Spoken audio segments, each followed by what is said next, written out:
Chapter 2. Lady Isabella Redesdale dipped a chunk of soft white bread into a trencher of trout steeped in cream, the same instance that her father, Lord David Redesdale, dipped his.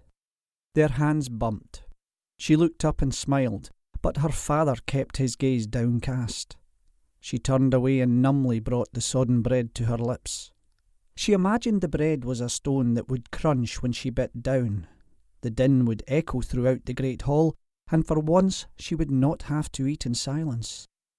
Soundlessly, the bread diminished and slid down her throat, leaving her mouth as barren as their lifeless home. It had not always been thus. Once the Redesdale house had teemed with laughter, and a love so bright and strong it warmed the heart of anyone fortunate enough to be welcomed beneath their turreted rooftop. The two-storey fortress was part of the once thriving city of Berwick upon Tweed, but 5 years ago all joy had fled her heart, her home, and the entirety of Berwick. Isabella raised her eyes to the tall windows that ran along the length of the hall. Light poured through. Spring had arrived, but the warmth could not be felt. Warmth, laughter, and love had been shuttered from the Redesdale house the day her father brought home her mother's body. Isabella shot to her feet, knocking the table and overturning her cup of ale. "Are you well, Bella?" her father asked.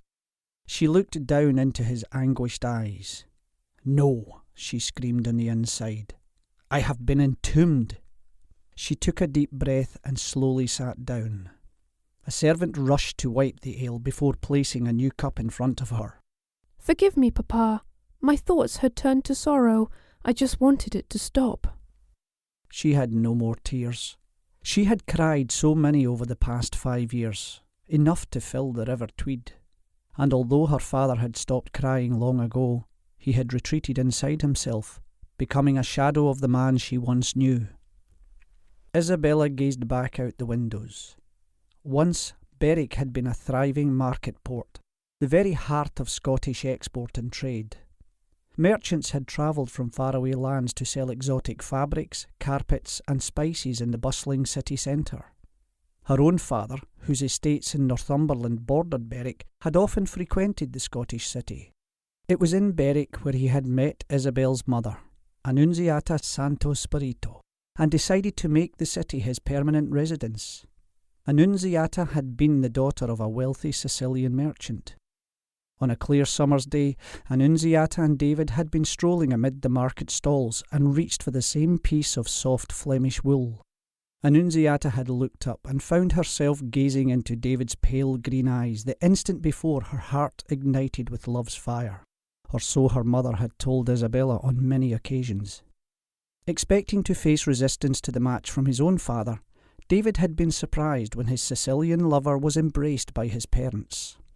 Isabella almost smiled, remembering how David had told the story, by adding his father may have been swayed by the substantial size of Annunziata's dowry, but her money had been of little consequence to Isabella's father. David and Annunziata had loved each other. Nothing had ever mattered more. Isabella closed her eyes and painted pictures with memories of her parents walking the cobblestone streets with their 2 daughters amid the bustle of market life. But an instant later, reality cut through the vibrant colours and her memories disappeared beneath a tidal wave of blood and death. She pressed her eyes tight against the images, but she could not escape.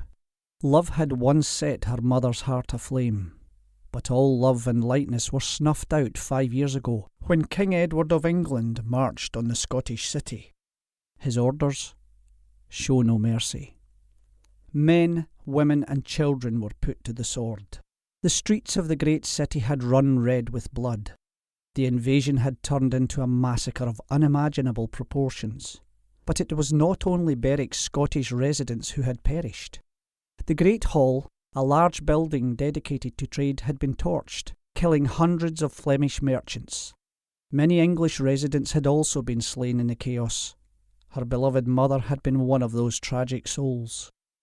Annunziata had gone to market while Isabella, Katarina, her older sister, and her father had been occupied in the garden. When the king attacked, David had set out to find his beloved wife and bring her home. Meanwhile, Isabella, Katarina and their servants were ordered to remain behind and bar the door. For 2 full days and 2 full nights, Isabella and her sister hid within the solar, all the while being forced to listen to the never-ending cries of the dying. Finally, on the 3rd day, her father returned. In his arms he was carrying her mother's body. His eyes were sagging with anguish. "I've brought her home." He collapsed to his knees, and all hope fled Isabella's soul as she stared at her mother's grey skin and hollow, unseeing eyes. Isabella leaned her head back against the cool stone wall. Her father sat beside her on the bench of the high dais.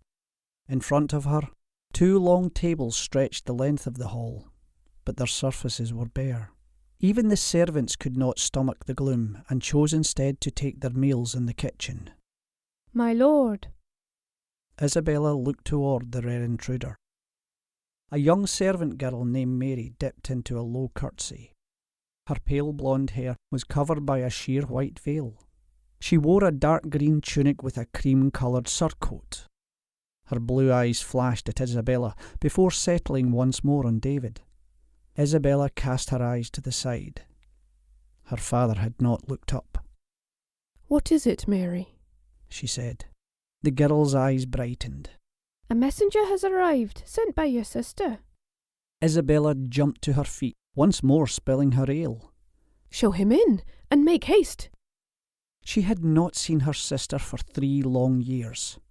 Katarina had married an English lord with holdings in Scotland.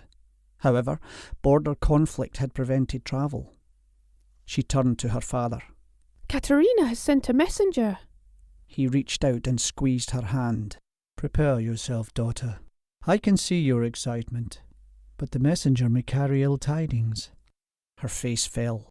"I remember a time when you used to urge me to hope for a heartful and never take for granted a mouthful." At once her father's eyes brimmed with tears. He clasped her hand and pressed it to his lips. "I did say that." She wrapped her arms around his neck, savouring the rare moment of affection. "You did. Very often, in fact." She smiled into his pale green eyes, so like her own. But before she could draw her next breath, all light faded from his face. Despair had returned. A painful knot lodged in her throat as her hands dropped to her sides. His coldness invited fear into her own heart. She closed her eyes and prayed that her sister was, indeed, well. Katarina had been introduced to Lord Henry Ravensworth during the feast of St. Stephen at Berwick Castle. Within a month's time, he had made an offer for her hand, Katarina's first. Given her sister's celebrated beauty, Isabella could not have guessed why she bade their father accept his offer so quickly. Lord Ravensworth was more than 20 years Katarina's senior, not to mention sour-faced and hard. Isabella had begged Katarina to put off Lord Ravensworth's advances, promising that someone better suited to her taste would come forward with an offer. But when pressed, Katarina declared she loved him, and perhaps she did. Isabella liked to imagine there was a hidden side to Lord Ravensworth that was kind and attentive, although given his unrelenting scowl, she knew this was doubtful. More than anything, Isabella suspected her sister married to leave Berwick and its legacy of misery behind. Regretfully, that also meant leaving Isabella behind. Ravensworth Castle sat more than 7 leagues north into Scotland. Mary came shuffling back into the room. Following behind her was a young man of slim build, with brown curls that clung to his sweaty brow. He crossed the hall and stood before the high dais, bowing low at the waist. Isabella could not wait. "What word have you brought from Katarina? What does my sister say?" A smile stretched his face wide, showing bright, even teeth. "It is my great pleasure to share the happiest of tidings. Lord Henry Ravensworth and Lady Katarina Ravensworth have been blessed with their first child, a boy baptised Nicholas Henry, the heir to Ravensworth Castle."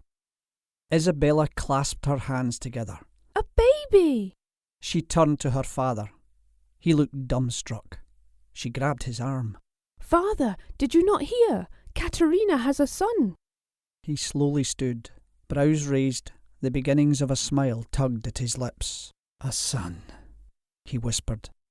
Laughter bubbled up her throat, and she threw her arms around her father's neck. She pulled away again just as quickly. "Papa, we must go to her." Her father froze. His smile vanished. Shaking his head, he thrust out his hands. "That is not possible." She gaped at her father. "Mother would wish you to go." "No, Bella." He turned away from her. Her arms hung helplessly at her sides as she watched his cloak of anguish once more wrap around his stooped shoulders. She had lost him again to the cold grey fog of grief. She steeled her heart and stared at her father's shadow. "May I go?" He eased back down on the bench and rested his face in his hands. Her heart sunk. Surely he would not deny her. "Lady Redesdale." Isabella swung around to find Mary once more standing in the arched doorway. Behind her stood another man. He had thick grey hair and stern, dark eyes.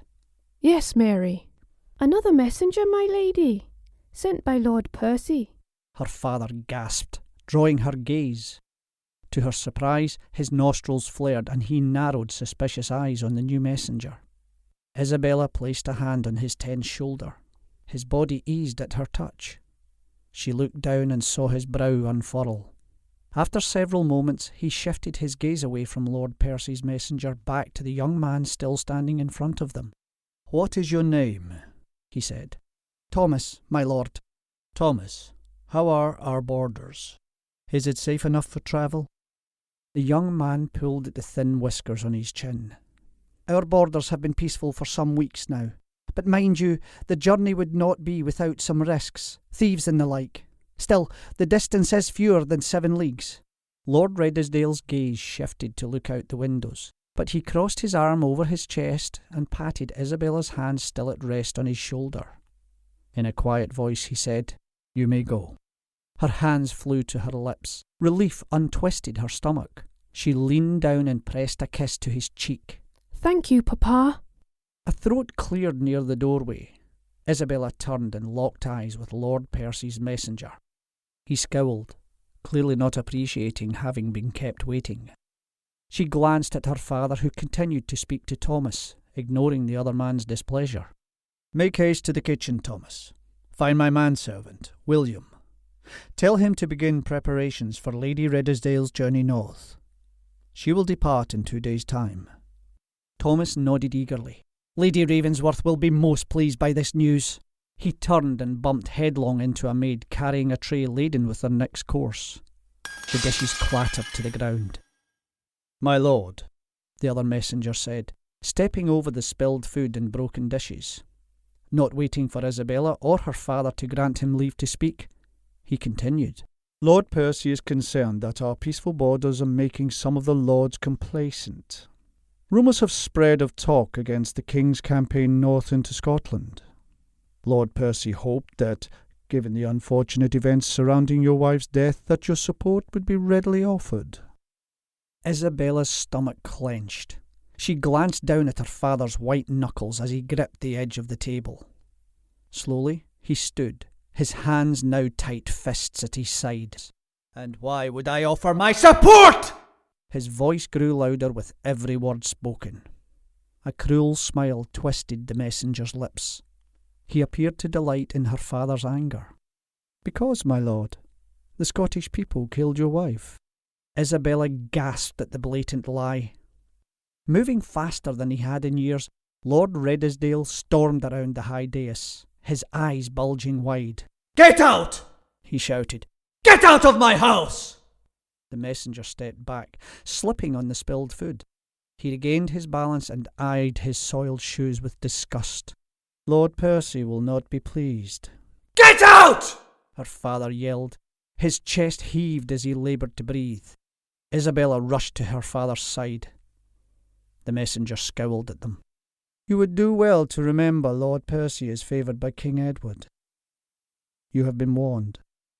Then he turned on his heel and left.